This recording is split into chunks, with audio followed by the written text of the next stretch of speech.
Muigai wa Njoroge ni mmoja kati ya waimbaji na pia viongozi kutokea katika eneo la Mlima Kenya ambaye alimpigia upatu sana rais aliyeteuliwa kama rais wa 5 wa Jamhuri ya Kenya William Ruto. Hapo jana serikali ya Jamhuri ya Kenya imepata kutoa agizo kwa watu ambao wamepoteza vipande vyao ama IDs kuweza kuchanjiwa pesa takriban 1,000 kutokea shilingi 100 ndipo kuweza kureplace the IDs, wala ukiwa unachukua ID mpya utakuwa ukilipa shilingi 2,000. Now this is what Muigai wa Njoroge said to President William Ruto in regards to the current changes in IDs replacement.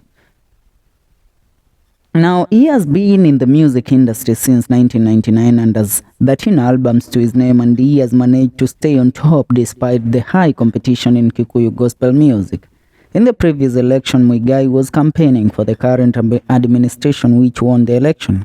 He was very happy for the win because his agenda was that he was fighting the dynasty, believing that Ruto, who was a hustler, was going to change the economy of the country to be more better. Instead of all that, the current administration is making everything more expensive, and Kenyans are all over complaining, saying that the former President Uhuru Kenyatta knew who Ruto was, and that was the main reason he was against him. Some hours ago, the government announced the new charges which will apply immediately. They said that whoever applies for a new ID will have to pay 1,000 bob, and it was free before. Those who will lose their ID and want to renew will have to pay 2,000 from the initial 100 Kenyan shillings. After Muigai posted on his Facebook page talking about this new song, Kenyans were all over talking about the government which he was supporting to be elected to office.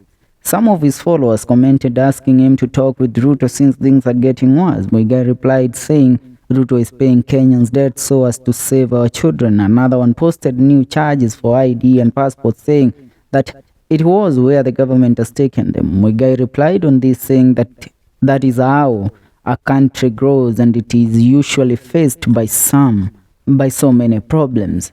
Nikisoma maoni ya Wakenya, Muigai alipost na kusema Murage wa Modern Furnitures nesiraniro gaiaiga aingagia. Na this one comments came in. Charming Angel amesema ambawari na zakayo aharuruke nigitire na dumu. Muigai akasema reketo abetore madhiri tono kishiana. Mwingine hapa akapost the charges. Muigai akimwira atiriri John Kanga nebororiogi kura we madina maigi. What is your take on Muigai wa Njoroge's current reply and him supporting William Ruto until now, knowing how the current state of the economy is? And remember, most of his songs then were against dynasty, which was then led by President Uhuru Kenyatta. Na right now, mwana wa muthini niage tuekire President wa bururi wa Kenya. Anoguo kirathi na mbere guturamba. What is your take? Leave a comment in the comment section. See you in the next one. This is the FM Show KE.